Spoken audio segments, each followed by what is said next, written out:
Welcome back to the daily Hindu analysis. आज है Monday जुलाई 11, ठीक है। आज का जितना भी इम्पोर्टेंट न्यूज आया हुआ वो सारा हम लोग पढ़ेंगे। सबसे पहला जो फ्रंट पेज पे आया हुआ है वो ये है, no resolution to Sri Lanka crisis. इसमें क्या दिखा रहा है कि इसमें ये पूरे आर्टिकल में ये बताया गया है कि श्रीलंका में जो क्राइसिस आया हुआ है उसके खिलाफ बहुत सारे प्रोटेस्ट किए गए हैं। श्रीलंका में जो है हर चीज़ का दाम जो है वो बहुत ज़्यादा बढ़ गया है। जैसे जितना भी इसेंशियल प्रोडक्ट है, फ्यूल हो गया, फूड हो गया, मेडिसिन्स हो गया, डेली यूज में जो जो चीज़ें मतलब लोग यूज करते हैं वो सारा का दाम बहुत ज़्यादा बढ़ गया है। तो जिसके कारण लोग जो है वो बहुत ज़्यादा प्रोटेस्ट कर रहे हैं। इतना ज़्यादा प्रोटेस्ट होने के कारण जो हमारे प्रेसिडेंट वहाँ के श्रीलंका के प्रेसिडेंट और प्राइम मिनिस्टर हैं उन्होंने रिज़ाइन कर दिया है। और रिज़ाइन करने के बाद जो लोग हैं वो बहुत ज़्यादा मतलब कि भीड़ इकट्ठा हो गई थी यहाँ पे। प्रेसिडेंट के जो सेक्रेटरी और प्राइम मिनिस्टर्स हैं, ठीक है, वहाँ पे बहुत ज़्यादा भीड़ इकट्ठा हो गई थी। उसके बाद अभी देखने को मिल सकता है कि नेक्स्ट जो हमारे ये स्पीकर हैं, ठीक है, स्पीकर हैं वहाँ के श्रीलंका के, जिनका नाम महिंदा यापा है, वो अभी एक्टिंग प्रेसिडेंट के रूप में वहाँ पे काम कर रहे हैं एज पर दी कॉन्स्टिट्यूशन, ठीक है। बट ये जो है अभी क्योंकि इलेक्शन नहीं हो सकता, यहाँ का वैसा कंडीशन नहीं है, तो इसलिए ये एक्टिंग प्रेसिडेंट के रूप में काम कर रहे हैं, ठीक है। नेक्स्ट हम लोग इंपॉर्टेंट देखते हैं जो हमारे एग्जाम के पर्सपेक्टिव से इंपॉर्टेंट है। तो यहाँ पे पैंडी के बारे में बात हो रहा है। क्या हुआ है कि सेंटर जो है अभी स्टेट को ऐसा बोली है कि फार्मर्स लोगों पर ध्यान देने के लिए, ठीक है, फार्मर्स लोग को इनकरेज करने के लिए, ताकि वो पैंडी का जो है वो ग्रो पे ध्यान दें, उसको बढ़ावा दें, ठीक है। ऐसा किस लिए किया गया है? ऐसा इसीलिए क्योंकि अभी देखा जा रहा है कि पिछले साल के हिसाब से अभी जो पैंडी का ग्रो हुआ है वो बहुत ही ज़्यादा कम हुआ है। और पैंडी का ग्रो इतना कम होने के कारण जो है बहुत सारा प्रॉब्लम्स देखने को मिल रहा है, क्योंकि ये जो फॉरेन से भी हम लोग पैंडी जो है उसको एक्सपोर्ट करते हैं, तो इसलिए पैंडी जो है बहुत ज़्यादा इम्पॉर्टेंट हो जाता है हमारे लिए। इस पूरे आर्टिकल में जो है वो पूरी तरह से डेटा दिया हुआ है कि किस तरीके से जो है वो पैंडी जो है वो का गिरावट देखने को मिला है। यहाँ पे डिफरेंसेस दिया हुआ है एरिया में। 2021 में कितना एरिया में जो था वो कवर किया गया था, पैंडी वगैरह उसमें उगाया गया था, तो उस पे जो है यहाँ पे दिया हुआ है। तो डिफरेंसेस 2021 से अभी देखें 2022 तक का, तो डिफरेंसेस 22.75 लाख हेक्टेयर का देखने को मिला है, ठीक है। पल्सेस जैसे हो गया, फिर ब्लैक ग्राम जो हो गया, काला चना हो गया, येलो स्प्लिट हो गया, ये सब जो है ये सब का जो सोइंग है वो सब डिक्रीज हुआ है, ठीक है। लेकिन कुछ का इंक्रीज भी हुआ है, जैसे कि मूंग दाल हो गया, उसका इंक्रीज हुआ है 37.47% से, और अदर पल्सेस है जो उसका भी इंक्रीज हुआ है, ठीक है। मिनिस्ट्री जो है वो मेंटेन कर रही है, बहुत पहले से ही सजेस्ट कर रही है कि जो डिक्रीज हुआ है पैंडी कल्टीवेशंस में स्टेट्स में, उस पर थोड़ा सा ध्यान दिया जाए, ठीक है। खारिफ सीजन के समय का ये सारा जो है पैंडी जो है वो खारिफ क्रॉप है, ठीक है। तो इस पे ध्यान देने के लिए ये किया गया है, ठीक है। ये देखा जाए तो जुलाई में भी डिक्रीज हुआ था 27% से, ठीक है, 27% से एरिया में डिक्रीज हुआ था। छत्तीसगढ़ में भी पहले से जो है वो कम ग्रो हुआ है, ठीक है। पहले जो था 4.8 लाख हेक्टेयर में होता था, अब जो है पहले 6.1 लाख हेक्टेयर में होता था, अब जो है वो डाउन होकर 4.8 लाख हेक्टेयर हो गया है। मध्य प्रदेश में जो था वो पहले से 4.6 लाख हेक्टेयर कम होकर के हो गया है। फिर मध्य प्रदेश में उसी तरह गिरावट देखा गया है। फिर जो है ऑयल सीड्स में भी बहुत सारा डिक्रीज देखा गया है, उसके कल्टिवेशन में 20% का डिक्रीज देखा गया है। ग्राउंडनट और सोयाबीन में भी जो है वो डिक्रीज देखा गया है 18.95% का, और जो सोयाबीन है उसमें 21.74% का, ठीक है। ये सब जो है इसमें जो डिक्रीज देखा गया है उसी को देखते हुए सेंटर जो है उन्होंने स्टेट्स को बोला है कि फार्मर्स के कल्टीवेशन के लिए वो लोग को जो है प्रोत्साहन दे, ताकि वो लोग ज़्यादा प्रोड्यूस कर सके, और हमें इंटरनेशनल लेवल पे जो इससे नुकसान हो रहा है उससे हम लोग निकल सके। नेक्स्ट जो हमारे लिए इम्पॉर्टेंट है वो ये है, renewable energy to reduce revenue.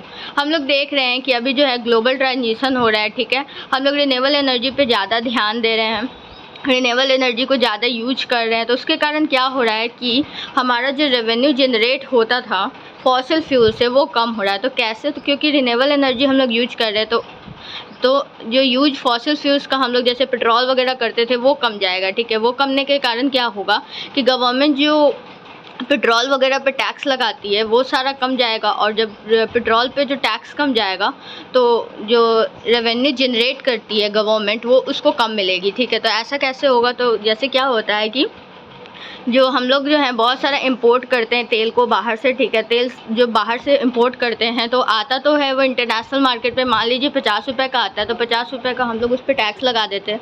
तो जिसके कारण क्या होता है कि बहुत सारा जो है रेवेन्यू जनरेट होता है, और वो जो रेवेन्यू जनरेट होता है वो सारा जो है सरकार के पास चला जाता है। तो इस हिसाब से जो है बहुत जो है गिरावट देखने को मिलेगी। रिन्यूएबल एनर्जी अगर हम लोग यूज करते हैं तो ये एक डिमेरिट हो गया। ऐसे तो रिन्यूएबल एनर्जी अगर हम लोग यूज करते हैं तो हमारे इन्वायरमेंट के लिए बहुत अच्छा है, लेकिन ये एक तरह का फाइनेंशियल चैलेंज जो है वो इंडिया के लिए हो जाएगा, ठीक है। जैसे रशिया, ब्राज़ील, चाइना, ये सब जो है बहुत सब डिपेंड करती है फॉसिल फ्यूल्स पे, ठीक है। तो ये जो है एक स्टडी किया गया है किसके द्वारा? तो एक international institute of sustainable development है, उसके द्वारा ही ये स्टडी किया गया है। और उस स्टडी में ही बताया गया है कि इंडिया जो है वो आने वाले टाइम में हो सकता है कि जो इम्पोर्ट कम करेगी पेट्रोलियम का, तो उससे क्या होगा कि इसका रेवेन्यू जो है वो बहुत ही कम कलेक्शन होगा, ठीक है। इस पूरे आर्टिकल में यही था। नेक्स्ट हम लोग इम्पॉर्टेंट देखते हैं।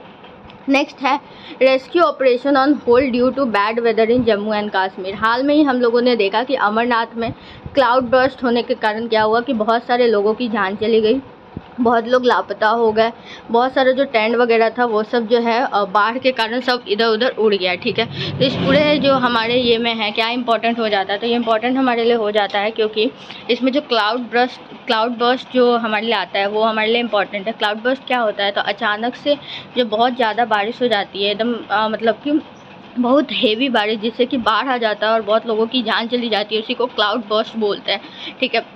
तो ये जो था वो अभी इंसिडेंट देखने को मिला है अमरनाथ में। अमरनाथ के लोग जो थे वो लोगों को ये सब कुछ फेस करना पड़ा, ठीक है। पहला जो ट्रिप गया था उसी को ये सारा फेस जो है अचानक से क्लाउड बर्स्ट होने के कारण बहुत लोग लापता हो गया, बहुत लोगों की जान चली गई। ये जो पिक्चर है वो दिखा रहा है संडे का पिक्चर है। बहुत लोग जो है वो वेट कर रहे हैं बस के लिए, ठीक है, ताकि वो अपने घर जा सकें। नेक्स्ट इंपॉर्टेंट आर्टिकल जो हमारे एग्जाम के पर्सपेक्टिव से इम्पॉर्टेंट है ये है 20 bed army medical facility eight Galwan जो जगह है, ठीक है, LAC के पास।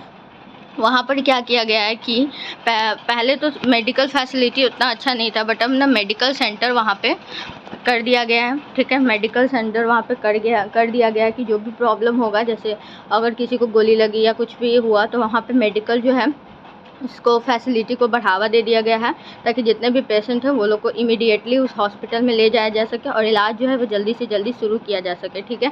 तो इसको कहाँ पे किया गया? लेह में किया गया। 200 किलोमीटर अवे गलवान है, वहाँ पे किया गया है, ठीक है।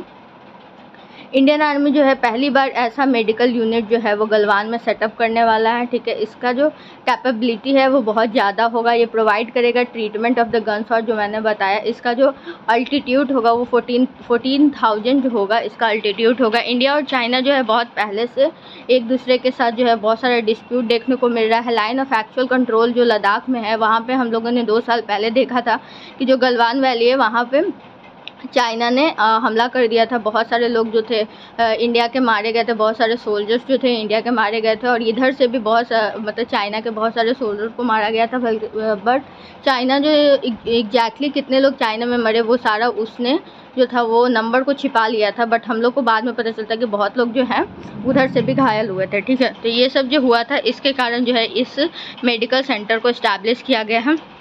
इस पूरे लाइन में उसी को दिया गया है। उसके बाद ये जो गलवान इंसिडेंट हुआ था वो 15 जून को हुआ था 2020 में, जिसमें कि 20 सोल्जर जो थे वो मरे थे, ठीक है। South bank of the Pangong lake से बहुत सारा जो चाइनीज़ सोल्जर्स थे वो घुस आए थे, उन्होंने हम लोग के जो सोल्जर्स थे उस पर हमला कर दिया था।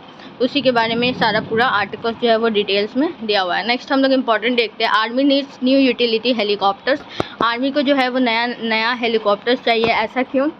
तो आर्मी एविएशन क्रॉप जो है वो इस प्रोसेस में है कि उसको जो है वो नया जो है हेलीकॉप्टर्स मिले, ठीक है। ऐसा किस लिए वो लोग कर रहे हैं? ऐसा इसलिए कर रहे हैं क्योंकि जो है हमारे पास अभी सिर्फ 2 ही हेलीकॉप्टर है, जिसका नाम है चेता और चेतक हेलीकॉप्टर, जो कि बहुत ही ज़्यादा पुराना हो चुका है, ठीक है, बहुत पुराना हो चुका है। तो हमें और हेलीकॉप्टर्स की ज़रूरत है, ठीक है। तो ये सब जो है वो 30 साल पुराना है, तो इसीलिए आर्मी एविएशन जो है वो बहुत उस प्रोसेस में लगा हुआ है कि 2024 तक जो है बहुत सारा हेलीकॉप्टर ये लोग जो है वो ख़रीद सके, ठीक है, ताकि हेलीकॉप्टर का यूज कर सकें। इसी के बारे में ये पूरा आर्टिकल दिया हुआ है। पूरा आर्टिकल जो है इसमें दिया हुआ है। तो यहाँ पे जो है एक हेलीकॉप्टर के बारे में चर्चा हो रही है जिसका नाम है KA-2260, ठीक है। ये जो हेलीकॉप्टर है इसके बारे में भी बात हो रही है कि इसको भी लिया जाएगा।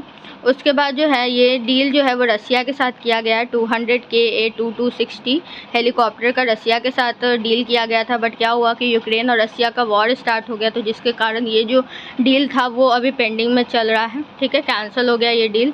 और भी जो है आर्मी अभी देख रही है कि किस तरीके से जो है ये लोग और हेलीकॉप्टर जो है उसको ख़रीद सके, ठीक है।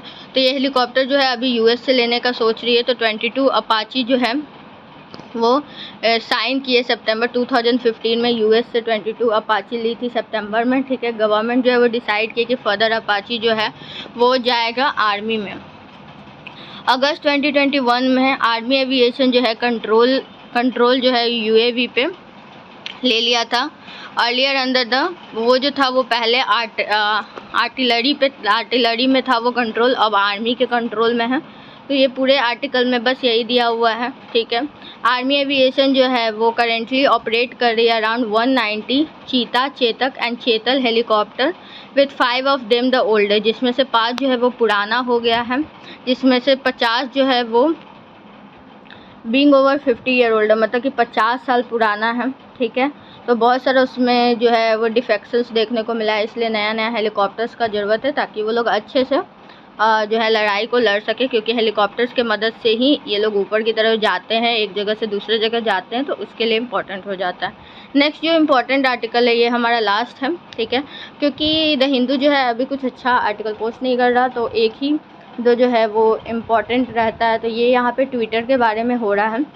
Twitter's petition on the section 69A of the IT act. तो ये क्या है, तो अभी तक का स्टोरी क्या है। तो क्या हुआ था कि जो ट्विटर है, ट्विटर हम लोग को सबको पता है कि ट्विटर क्या है। ट्विटर एक सोशल मीडिया प्लेटफॉर्म है। तो ट्विटर जो है वो कर्नाटका हाई कोर्ट की तरफ मूव किया है। क्यों गया है, क्योंकि सेंट्रल गवर्नमेंट जो है उसको बहुत ज़्यादा ऑर्डर देने लगी थी कि इस अकाउंट को ब्लॉक कर दो, उस अकाउंट को ब्लॉक कर दो। तो जो ट्विटर है बहुत तंग आ गया कि कितने अकाउंट को हम ब्लॉक करें, बार बार ये हम लोग को गवर्नमेंट बोलते रहती है इसको ब्लॉक करो, इसको ब्लॉक करो, तो हम लोग कितना सारा को ब्लॉक करें। तो इसी के रिगार्डिंग ये जो है कर्नाटका हाई कोर्ट के पास गया है कि ये जो हमारी सरकार है, गवर्नमेंट और या कोई भी स्टेट जो है वो हम लोग को section 69A of the information technology act के तहत बार बार हम लोग को बोलती है कि इस अकाउंट को ब्लॉक करने, उस अकाउंट को ब्लॉक करने, क्योंकि ये अकाउंट जो है वो सही नहीं है। तो इस टाइप से बार बार बोलती है। तो ये क्या होता है कि एक फ्रीडम ऑफ स्पीच को भी छीनने का काम होता है। तो ये जो है वो सही नहीं है।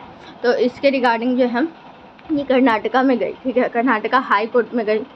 अब उसके बाद क्या होता है कि ये जब ट्विटर जो है वो क्लेम करती है कि क्या बार बार अगर हम लोग जाते हैं, बार बार अगर ये लोग बोलेंगे तो कितना अकाउंट को हम लोग करेंगे, ठीक है। तो ये बहुत सारे अकाउंट के बारे में बताती है कि अभी तक हम लोग इतना सारा अकाउंट जो है उसको कर चुके हैं। अब ये बार बार बोलती है अगर कुछ भी देश के खिलाफ कोई कुछ अपना कमेंट कर रहा है या कुछ भी कर रहा है तो वो सब का डिलीट करवा देती है, पोस्ट डिलीट करवा देती है, अकाउंट ही बंद करवा देती है, बहुत सारे मिनिस्टर्स का अकाउंट बंद करवा देती है, ठीक है। तो ये सब जो है इसके कारण ट्विटर अभी गया है, इसका कुछ अभी निकला नहीं है, ठीक है। इसमें पूरे आर्टिकल में हमारे लिए इम्पोर्टेंट क्या हो जाता है, तो हमारे लिए इम्पोर्टेंट हो जाता है section 69A of the IT act. क्या होता है सेक्शन 69A IT एक्ट, तो section 69A of information technology act क्या होता है कि इसमें सेंट्रल या फिर स्टेट गवर्नमेंट के पास पावर होता है कि वो किसी भी सोशल मीडिया ऐप जैसे फेसबुक हो गया, आपका ट्विटर हो गया, व्हाट्सएप कुछ भी हो गया, अगर उस पर कुछ भी आपका कुछ ऐसा पोस्ट हो रहा है जो कि सही नहीं है हमारे देश के लिए, या कुछ भी गलत ऐसा कुछ पोस्ट हो रहा है, तो वो जो है उसके पास राइट है कि वो जो ओनर है वो सोशल मीडिया का उसको बोले कि इस अकाउंट को बंद कर दो या फिर इस कमेंट को डिलीट कर दो, ठीक है। तो यही पावर का यूज करके सेंट्रल जो है वो ट्विटर को बार बार ऑर्डर करती है कि अकाउंट जो है इसका बंद कर दो, अकाउंट जो है उसका बंद कर दो। और ये सब जो है ये प्रॉब्लम जो है इसको फेस करना पड़ रहा है कि अगर इतना रिस्ट्रिक्शंस हो रहा है बार बार हर रीजन के लिए, बार बार हम लोग को ये काम करना पड़ रहा है, तो बहुत ज़्यादा ये लोग को दिक्कत फेस करना पड़ रहा है। और ये जो है फ्रीडम ऑफ स्पीच को भी वायलेशन है, क्योंकि लोग अपने हिसाब से अब कुछ बोल भी नहीं सकते। कुछ भी बोलेंगे तो तुरंत उनको ब्लॉक कर दिया जाएगा, तुरंत उनका अकाउंट ही हटा दिया जाएगा। तो वो लोग कुछ भी खुद से बोल नहीं सकते, कुछ कर नहीं सकते। तो ये जो है ये बहुत गलत है। तो इसी को लेकर के ये जो है अभी जुलाई 5 को जो है ये गई है कर्नाटका हाई कोर्ट में। अब आने वाले दिनों में और भी आर्टिकल पब्लिश होगा, जिसमें पता चलेगा कि आखिर जो है इसका क्या हल निकला है। ठीक है, तो ये इतना ही आर्टिकल आज का इम्पोर्टेंट था। आई होप कि आप लोग को अच्छे से समझ में आ गया होगा। Thank you so much for watching my video. Thank you so much.